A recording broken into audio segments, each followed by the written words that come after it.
তুই আর আমি যদি কাউকে না বলি তারা জানবে কিভাবে? দেখ, তোকে সুদের টাকা 1 টাকাও দিতে হবে না। তুই শুধু আজকের রাতটা তোর সাথে আমাকে থাকতে দে। না ভাবি, আমি পারবো না। ওই যে আপনি বললাম না, আমার বউ আমার খুব বিশ্বাস করে। অসম্ভব। দেখ, তুই যদি আমাকে ফিরিয়ে দিস আমি খুব কষ্ট পাবো। তোকে 3 মাসের টাকা দিতে হবে না। দেখেন ভাবি, এখানে টাকা পয়সার কোনো ব্যাপার না। এখানে টাকা পয়সার কোনো ব্যাপার না। আমি তো আপনি কইলেনই যে আমি বউ ছাড়া দ্বিতীয় আর কারোর সাথে এইসব, আমার প্রাণ যদি চলেও যায় আমি এসব করতে পারবো না ভাবি। মেলা রাইত হয়ে গেছে, আপনি চলে যান। আপনি সুদের টাকা আপনি পায়ে যাবেন না। দেখ ভাই, তোকে কিছু করা লাগবে না। আমি শুধু আজকের রাতটা তোর সাথে একটু শুভ। কি করছেন ভাবি? এটা কোনোদিন সম্ভব?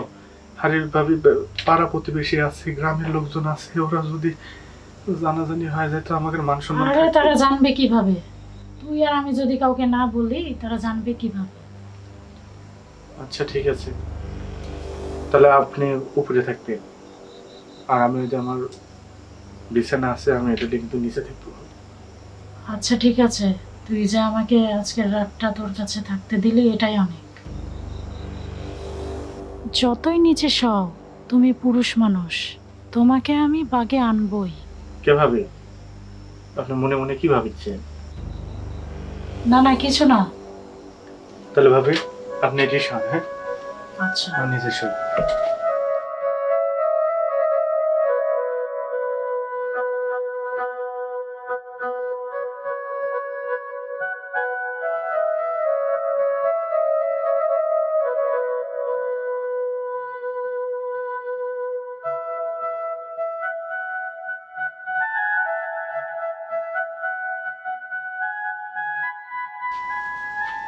ভাবি, বালিশটা দেন।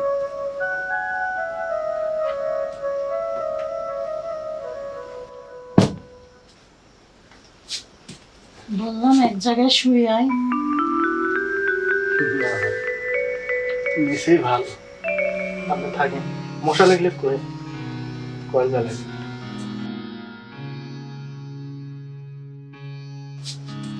বললাম এক জায়গায় শুয়ে আয়। দেখ, তুই যদি আমাকে ফিরিয়ে দিস আমি খুব কষ্ট পাবো। তোকে 3 মাসের টাকা দিতে হবে না।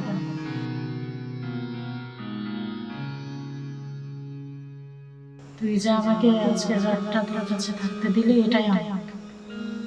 তুই আর আমি যদি কাউকে না বলি তারা জানবে কিভাবে?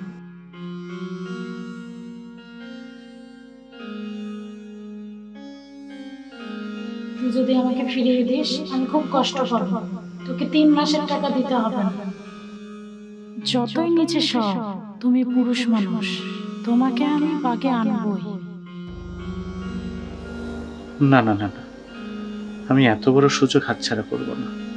আমি যদি একবার হেলেনা ভাবিকে খুশি করতে পারি না, আমার বিশ্বাস তার কাছ থেকে সুদের উপরে যতগুলো টাকা আমি নিয়েছি তাতে আমি অনেক ছাড় পাবো। কিন্তু আমি যে বউকে কথা দিয়েছি, তুমি ছাড়া অন্য কোনো নারীকে আমি কোনোদিনও স্পর্শ করব না। না, আমি কি ভাবছি এসব? সম্ভব না।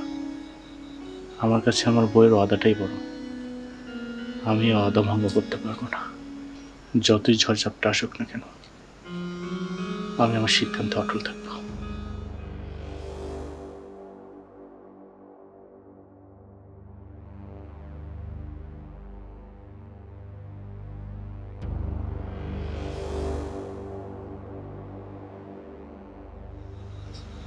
তো শেষ হতে চল, কিন্তু আমি তো কোনো ভাবই পাচ্ছি না। না, আমাকে এভাবে একটা শেষ করলে হবে না। আমার আশা আমাকে মেটাতেই হবে।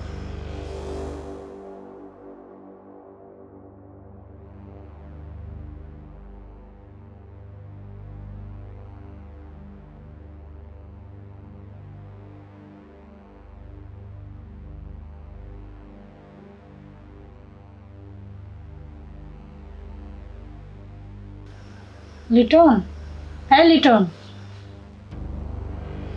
ভাবি, আপনি ঠিকই। দেখ ভাই, সকাল হতে চললো। তুই যদি আমার মনের আকাঙ্ক্ষা পূরণ করতে পারিস, তোকে সুদের সব টাকা মাফ করে দেব, তোকে আসল টাকাও দেওয়া লাগবে না। দেখেন ভাবি, এটা কোনোভাবেই সম্ভব না। আমি বইয়ের কাছে ওয়াদা করছি, যতই ঝড়ঝাপটা আসুক, একমাত্র তুমি ছাড়া দ্বিতীয় আর কোনো নারীকে আমি স্পর্শও করে দেখব না। আচ্ছা, তোর বউ কি দেখবে না জানবে বল? বউ না দেখুক, কিন্তু এই উপর আল্লাহ তো দেখবে। আল্লাহ কাছে যে কেউ যদি আমার নামে ওয়াদা করে আর সে ওয়াদার যদি বরখিলাপ করে, আমি তাকে ধ্বংস করব। আমি আল্লাহর সেই অভিশাপ, সেই ধ্বংস জীবনে নিজের করে নেব না ভাবি, জীবনে। কিন্তু তুই যে আমাকে সুদ দিচ্ছিস, এটাও তো মহাপাপ।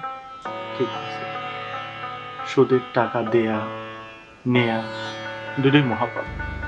কিন্তু ভাবি, আমি আপনার থেকে যে টাকাটা লিছি, ওই টাকা আমার মেয়ের চিকিৎসার জন্য লিছি। আমার দেয়ালে পিঠ ঠেকে গেছিল, এছাড়া আমার কোনো উপায় আছে না।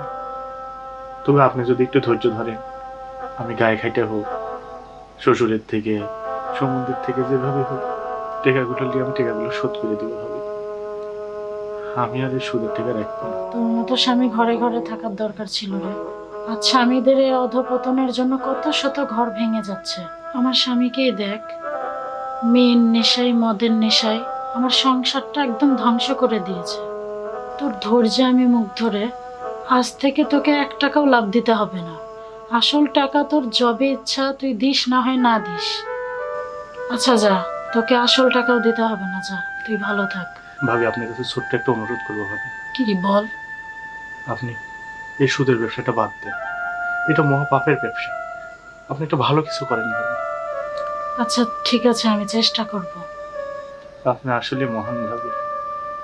আসলে ভাই যেটা করিচ্ছে খুব ভুল করিচ্ছে। আমি আল্লাহর কাছে দোয়া করি ভাইজান ভালোর পথে আসে, আপনাকে সময় দেয়।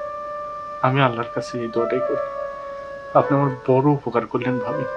তাছাড়া এত বড় একটা সংসার নিয়ে এতগুলো টাকা দিয়ে, মানে সুদের চাপ যে কি চাপ ভাবি, আমি একবার পড়ে বুঝতে পারলাম। আপনার কথা আমার সারা জীবন মনে থাকবে ভাবি, সারা জীবন মনে থাকবে। তাহলে যান, সকাল হওয়ার আগে চলে যান, লোকজন দেখলে আবার কি ভাববে।